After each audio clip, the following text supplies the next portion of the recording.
전세 사기 특별법 반대한 용해인. 정부 여당 양심 있나? 김호경 에디터. 전세 사기 피해자들 지원을 위한 특별법 제정안이 25일 오후 국회 본회의에서 표결에 붙여졌다. 여야가 대표적인 민생 법안으로 꼽았지만 이례적으로 극소수 반대표가 나왔다. 그중 대표적인 반대론자가 기본소득당 상임대표인 용해인 의원이다. 전세 사기 피해자 지원 및 주거 안정에 관한 특별법은 정부가 전세 사기 피해자들에게 최우선 변제금만큼 최장 10년간 무이자 대출해주고 경 공매 원스톱 대행 서비스를 지원한다는 게 핵심이다.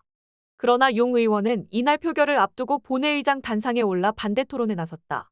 민생 문제에 누구보다 적극적인 용 의원이 왜 앞장서 반대 목소리를 높였을까? 한마디로 특별법이라고 하기엔 피해자들에게 전혀 특별하지 않은 미흡한 내용이라는 이유였다. 그는 반대 토론에서 정부 여당이 특별법을 누더기로 만들었다고 단언했다. 용 의원은 전세 사기 특별법의 정책적 쟁점을 크게 선고제 후회수 원칙에 입각한 공공의 전세보증금 반환 채권 매입, 정부가 이를 정수용하지 못하겠다면 최소한 최우선 보증금 회수 보장 및 주거비 지원 이렇게 두 가지로 꼽고 전세 사기 피해자들이 일관되게 요구해온 이 두 쟁점 모두 거부됐다. 가장 절실한 이 두 쟁점을 담지 못함으로써 특별법은 전혀 특별하지 않은 법으로 전락했다고 강조했다. 그러면서 양심에 손을 얹고 생각해보라.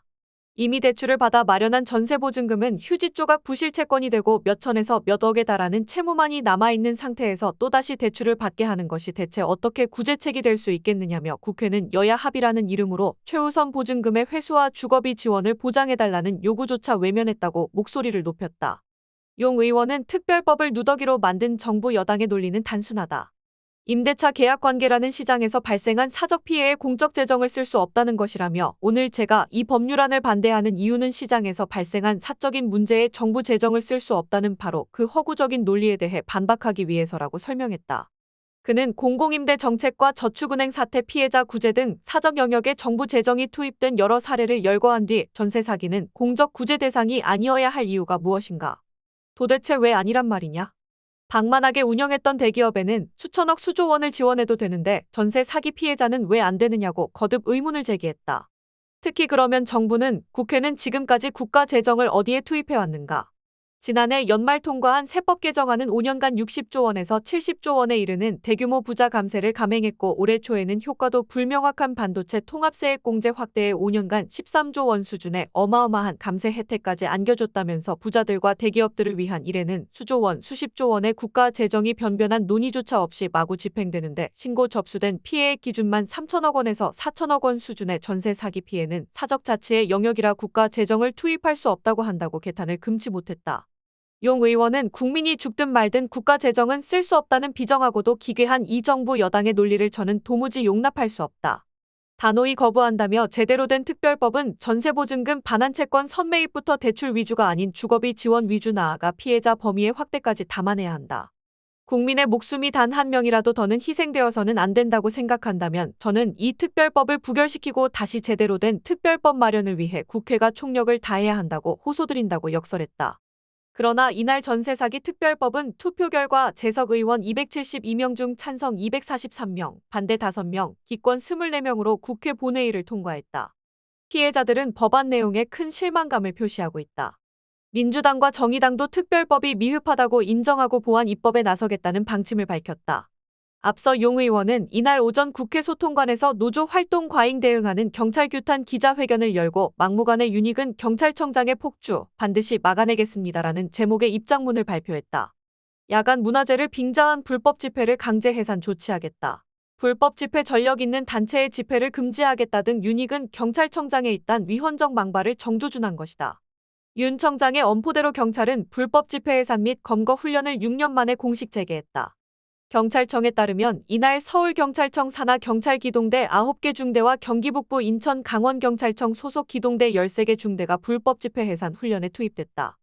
윤석열 대통령과 윤익은 경찰청장의 집회 탄압 지침이 즉각 하달되며 공권력 남용에 의한 과잉 진압이 곧 실행 단계에 돌입할 가능성이 높아지고 있다.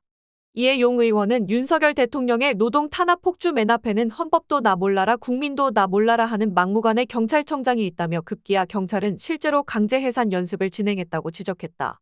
용 의원은 윤익은 경찰청장에게 묻는다면서 경찰의 공권력 집행은 당연히 대한민국의 헌법과 법률에 의거해 집행돼야 하는데 대체 어떤 법 조항에 근거해서 노동자들의 집회를 불법으로 규정하고 엄단할 거냐고 따졌다. 이어 윤익은 경찰청장이 국민 앞에서 밝힌 대응 방침은 법률상의 근거가 전무할 뿐더러 헌법상 권리를 부정하는 반헌법적 폭언이라며 국민의 권리를 지키기 위해 소명을 다해야 할 경찰이 헌법을 무너뜨리고 국민과 싸우는 일에 앞장서겠다고 선언하고 있는 것이라고 규정했다. 그러면서 오늘 저와 함께 선 노동자들 역시 노동세권을 보장해달라는 지극히 정당하고도 헌법적인 권리를 요구하기 위해 새벽부터 이곳 국회까지 찾아왔다. 국민의 안녕을 지켜야 할 경찰이 오히려 국민을 위험으로 몰아넣고 있기 때문이라며 정당한 파업과 집회를 했음에도 불구하고 경찰로부터 목이 졸리고 수갑까지 채워지며 모욕과 폭력을 견뎌내야 했던 노동자들의 증언에 참담함을 금할 수 없다고 토로했다. 용 의원은 또 윤석열 대통령 도대체 시계를 어디까지 되돌릴 생각이냐면서 오만방자한 윤익은 청장은 노동조합의 파업과 집회가 공공안녕을 침해한다는 명목으로 부당한 공권력 행사를 서슴지 않는다고 했다. 이어 그러나 공공의 안녕을 침해하고 있는 건 무리한 수사로 양회동 열사를 죽음까지 몰아넣고 나서도 단 한치의 반성도 없이 또다시 노동자들에 대한 폭력을 자행하겠다고 스스럼 없이 선언하고 있는 윤익은 경찰청장과 윤석열 대통령이라고 두 사람을 직격했다. 나아가 대통령 심기보좌의 정신이 팔려 헌법을 유린하고 국민을 죽음으로 몰아넣고 있는 윤익은 경찰청장의 폭주야말로 윤석열 대통령이 나서서 엄단해야 할 불법이다라면서 정부에게 저항하고 반대의 목소리를 내는 국민을 가차없이 짓밟고 적대시하는 검찰총장 대통령이 전국을 무법지대로 만들고 있다고 맹렬하게 비판했다. 용 의원은 윤석열 정부 들어 다양한 영역에서 끊임없는 후퇴가 이루어지고 있지만 경찰의 반헌법적 과잉 충성에 의한 폭주는 민주주의의 근간을 뿌리째 훼손할 지경에 이르렀다면서 저와 기본소득당은 벼랑 끝에 내몰린 노동자들의 절규를 무겁게 새기며 윤석열 정부의 반헌법 폭주를 반드시 막아내겠다고 다짐했다. 용 의원은 이날 쌍용자동차 해고 노동자에 대한 국가의 손해배상 청구 사건에 관해 무죄 의견 취지를 담은 탄원서를 서울고등법원에 제출하는 기자회견도 가졌다.